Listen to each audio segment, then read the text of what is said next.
We are recording this episode on one of the chillier days we've had here in Tampa, but we are loading up this Gasparilla Overload. It is sure to not disappoint. Buckle up for an incredible show so far. We started out the Overload with Debbie Lundberg, and ever since, each entrepreneur has been lights out and advice to improve your day. Here we are starting with this quote. We can't solve problems by using the same thinking that we used when we created them. Einstein said it, and this week's guest, Doug Hill, lives by it. Welcome back to That Entrepreneur Show. My name is Vincent A. Lanci, and I want to welcome you, Doug, to the show. Thanks for stopping by.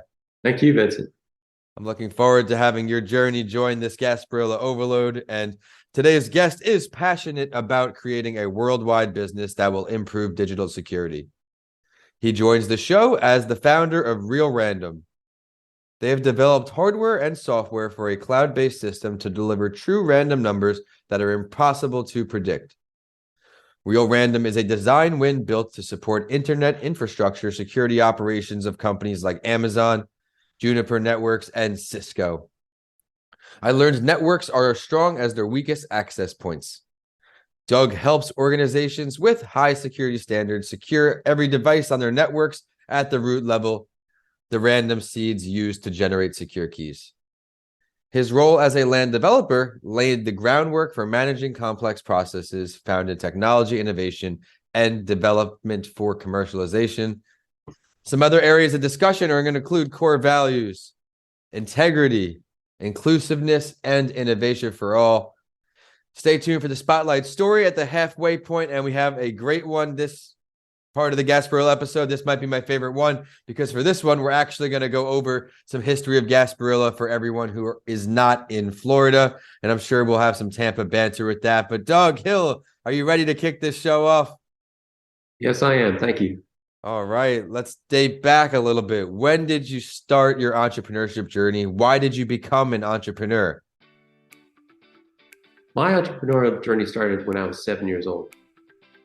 And I was in the backseat of a car with my parents. And my dad was in real estate. And he stopped at a stop sign and he pointed out a building. And he looked at my mother and he said, "I bought that building today." Which is typical for my dad not to communicate with my mom.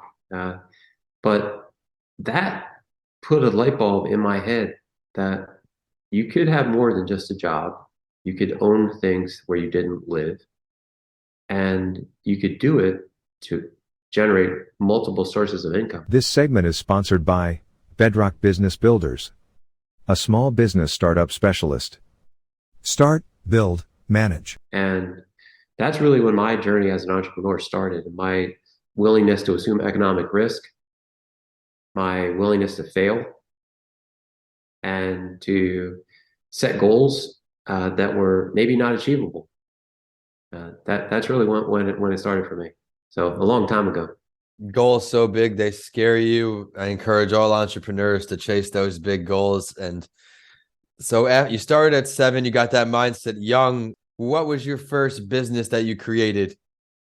My first business was a contracting business, something that I knew how to do from working on buildings that my father owned. And it was relatively low barrier to entry. I started with literally a $600 van and a line of credit at a contractor supply center. And I grew that business through my college years to systematized business that I was able to employ 15 people as a senior in college. I was making a nice income. That's impressive, yeah. And was able to leave college with almost zero debt. Well, that's a great accomplishment right there as someone who pays their student loans every month. But that certainly is a long way from digital security here, Doug. Help me fill in the blanks. So along the way, I've tried a number of different things in my work, my professional life. And in 2012, I was at a point where land development financing was stalled. Very little opportunity. Land development depends largely on the ability to fund speculative activities. And so I decided that I'd always been interested in computers, programming, that I wanted to do something in technology, that instead of selling 500 homes or building 5 shopping centers, I could build something that could be sold to 500 million people but sell it every month. So software as a service, before that was really a prominent term, right? And so I set out, decided what to do. Uh, I said I would do something in technology. I inherited a patent from my father-in-law who was deceased around that time. And the patent was for protections around a slot machine to play the game of table craps. And the novel part was that the machine used physical dice. So whereas the majority of the machines at the time were moving from mechanical devices to plasma screens, touch screens, etc., I built a machine that randomized dice to play the game of table craps, and it was rejected because it's a true random number generator. So that set me on my journey of, wait a minute, a true random number generator. Okay, I understand in the gaming business, you need to be able to control payouts, so that's not going to work. Right. But what about other applications, right? Why did I build this machine? I asked a friend of mine who's a physicist, and he said one word to me: encryption. And I said, I heard that word. I kind of know what it means and does, but I don't know anything about it. So I spent a lot of time educating myself to become a subject matter expert on cryptographic key generation, right? And what I learned is that the majority of digital security is based on pseudo randomness, and that pseudo randomness over time presents patterns that, much like solving a jigsaw puzzle, make it possible. When we solve a typical puzzle, we start out at the corners and we work our way around the edge, and then we work our way into the middle, build the objects and create the image, right? Well, that's the same way a computer hacker works. They look for patterns, they determine a pattern, they see a trend, and they decrypt the key by using clues. Okay, so in our case, we went from randomizing dice in a slot machine to figuring out how to create a process that was much more robust than 2 dice inside of a server rack, so that we could support data centers to produce true random numbers that are completely unpredictable, impossible to guess, and robust beyond anything that exists today, because you can see it as a human. When we roll dice across the table, we know that that's a random event. If we press a dice roller on our phone, we're not really sure, is that random? Why? How did that happen? We don't really know, right? It happens because an algorithm says, do this when this happens, right? Which is predictable. Mhm. So that's how I got here: a slot machine to play the game of table craps. I mean, it's incredible because I know how much work had to have gone in to make that happen. And even though it got rejected, it kind of sets you in the right direction. So everyone out there, if you have a rejection, things don't go your way, just keep pushing, use the skills you learned in that experience, just like Doug here did. And he pushed himself forward. But as entrepreneurs, Doug, we have to push ourselves forward in any way we can, continue to grow. What is one app, tool, book, workshop, something that helped you find success that we can lend forward to our community? Meditation. Let's talk about it. Meditation. It's an opportunity to reset your mind, to help you focus, which as an entrepreneur is really the most important thing. It's easy as an entrepreneur to see bright, shiny objects and react. It's easy to have a friend or a consultant or a professional offer what is seemingly free advice, but maybe derails you from what it is that you're really trying to accomplish.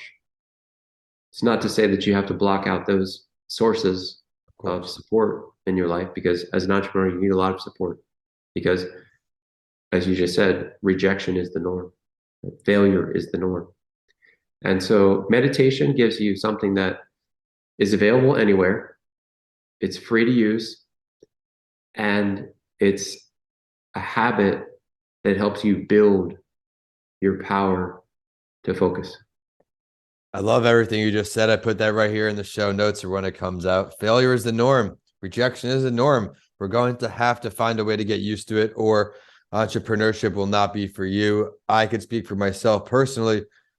Rejections, no answers, emails, called during COVID, especially as a school speaker, things got challenging, getting those one or two yeses to turn the table, find a way to keep going. But before we hop into this week's spotlight story, like I said, everyone, we're going to look at the history of Gasparilla. What are some more challenging parts of entrepreneurship for you to help out our audience battling the same adversity? One is battling self-doubt. Self-doubt is a very costly emotion because it disables you from focusing on what you're intending to accomplish. And so battling self-doubt and quieting those voices is possible if you're disciplined, if you don't allow yourself to listen to that channel. Imposter syndrome. Why did that person?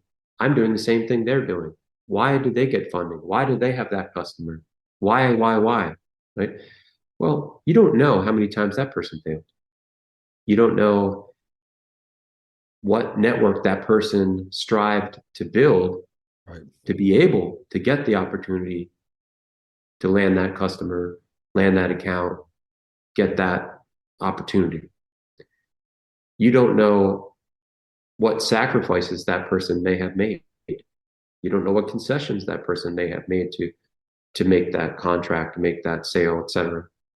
And so imposter syndrome is very dangerous and costly because you can only see from the outside. Yep. The only person that you have all the information about is you. And so living your own life, staying focused on your own goals, and living with an intention to share with others, help others, look for opportunities to lift others up. That's the good stuff. That's gratifying when you know that you've helped someone else. And what comes around goes around. It absolutely does. Paying it forward is what it's all about. One of the many goals of this podcast is to help all these business owners out there, through people who have been there, help them on a first-hand basis. Thank you for such a great episode so far, Doug. And now we are going to hop into this week's Spotlight story. I'm excited to share a little bit on Gasparilla for everyone who is new to the topic. This is something I also wrote about my first book, Left for Dead, because when I was in the hospital, it was during Gasparilla times. I was watching the boats go by on the water. Not something I particularly like to think about, but it helped mold me into a better me. Let's dive right into it. The Gasparilla Pirate Festival is a popular event that occurs in Tampa. The crew of Jose Gaspar invade the Tampa city and lead their band of pirates into the city, where they take the key of the city from the mayor of Tampa, starting the main attraction of the Parade of Pirates. It is the third largest parade in the U.S. and a staple event in Tampa. As I mentioned, the Gasparilla Pirate Festival is named after Pirate Jose Gaspar. This festival, along with 3 other parades, are a sight to witness, and it began back in 1904 when the story of the hidden treasure of Jose Gaspar resurfaced, and Luis Francis Dodge, along with George Hardy, worked with the government of Tampa to create a mock pirate invasion. They hoped that the festivities would draw a larger crowd to their May Day festivities. They had no idea the festival would blossom into what it is today. But Gaspar was a pirate who is said to have invaded Florida in the late 18th and 19th centuries. Gaspar was a Spaniard who was supposedly banished from the court of the Spanish king and began a life of piracy. He ravaged the town and left a treasure hidden away for future pirates to find. And while the legitimacy of his existence has been questioned, it has retained legendary status as the namesake of the festival. The festival will begin with an invasion of Gasper and his crew, which are fancifully named Yamistic Crew. For the first 7 years of the festival, the pirates would invade via horse into town. However, in 1911, they invaded via the port on the ship for the first time, and they have continued this tradition till present day. In 1937, they commissioned their first ship, the Jose Gasparilla, and 8 years later, the Jose Gasparilla II was built and now is the world's only fully functioning pirate ship, which was cool to learn. Doug, I'd like to bring it back here, some takeaways from the article. Anything you'd like to add on the topic of Gasparilla? Don't miss it. If you're in Tampa, if you can get to Tampa, the electricity from the crowd, the excitement, it's difficult to beat.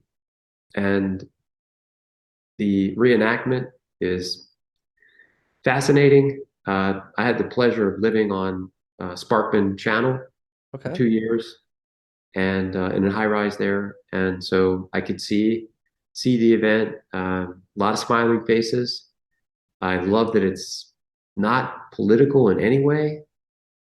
I love how the crowd really gets into character with the garb and all the accessories, and it's just cool. It's something to see. I love it. I want to delve a little deeper here with you as someone who is a Tampa local. What is one of your favorite Gasparilla memories, or what is one of your favorite things to have done on Gasparilla?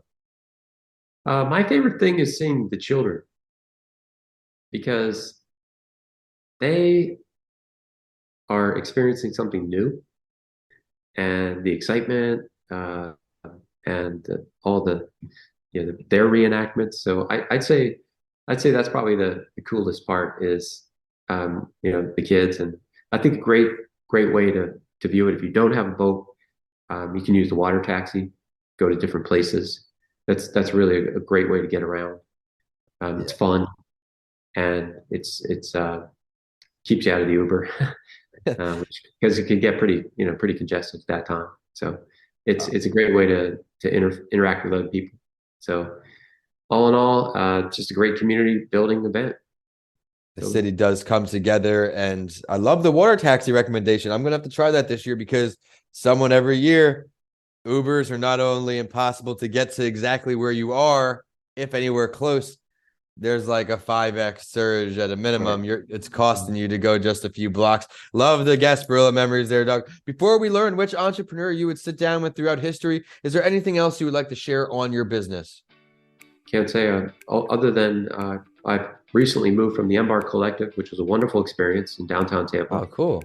Over to St. Petersburg, to the St. Pete Innovation District Maritime and Defense Hub. And we're 20 companies from the 21st, and the focus there is mainly on national security. So I'm now interfacing with companies that are doing interesting things like sail drone, circumnavigating the globe to map the bottom of the ocean, as well as provide reconnaissance to military, selling data to NOAA, selling data for example, coastal communities like St. Petersburg, where flooding is a major issue in storms. We're working with organizations to provide them with better information so that they can be more planful. And it's a great spot over there at the InnoHub, and I'm excited to be there. Congratulations on the success moving forward, surrounding yourself with like-minded individuals, surrounding yourself with players to help you win. Speaking of players to help you win, if you could have that conversation, one to move the needle forward with any entrepreneur throughout history, dead or alive, who's on the top of that list? I'm going to have to go with Thomas Edison. Love the choice. Let's talk about why. Well, because of all the rejection he faced, right? And because of all that he accomplished. And it's very difficult when you're introducing something new to get people to understand it and to change their behavior, right? So I can just imagine Thomas Edison, he invented the light bulb, but in order to use the light bulb, you need a lamp, right? So imagine the economics. I'm making my own candles out of fat from animals, right? Relatively free, kind of a cost, but not that much, right? They work, they illuminate my home when it's dark, okay? And then someone comes along and they say, well, now you have to buy a light bulb, buy a lamp, buy electricity, right? Mhm. Someone had to, so that light bulb wasn't just a light bulb. It was something to change the world, right? He changed the world because he made the world a safer place. Very important, right? He made the world a more efficient place. Very important. He made the world more livable, right? So despite the rejection, he did it. I love And he it. did it in a big way. I ended my MBA commencement speech with a quote from him as well. There's a better way to do it. Find it. Where would this meeting go down if you had the ability to choose that as well? It would go down at his house or a former home in Fort Myers, I did not know he was over here. where he had his laboratory. He and Henry Ford were neighbors, Did not know that either. and he and Ford often would collaborate on things. They're members of the Rod and Gun Club, which at various locations throughout Southwest Florida. And their homes are now open as museums in downtown Fort Myers. Wow, that is pretty sweet. I did not know that. Thank you for sharing, and thank you for such a great episode, Doug. I'm glad we connected. Everyone out there, cold networking sometimes does the trick. I reached out to Doug on LinkedIn. Thank you again so much for taking the time to join the Gasparilla Overload. Where can people find you online? Request your services, the company, everything. Right, thank you. So its website is realrandom.co, and my LinkedIn is just Doug Hill, Real Random. All right, Doug, thanks again. And we are at That Entrepreneur Show and at Vincent A. Lanci on all social media and YouTube. Be sure to head to YouTube for a video clip of this show. And to everyone out there in Tampa, I hope you're having a great week and stay safe on the holiday. Doug, have a great holiday. Thank you.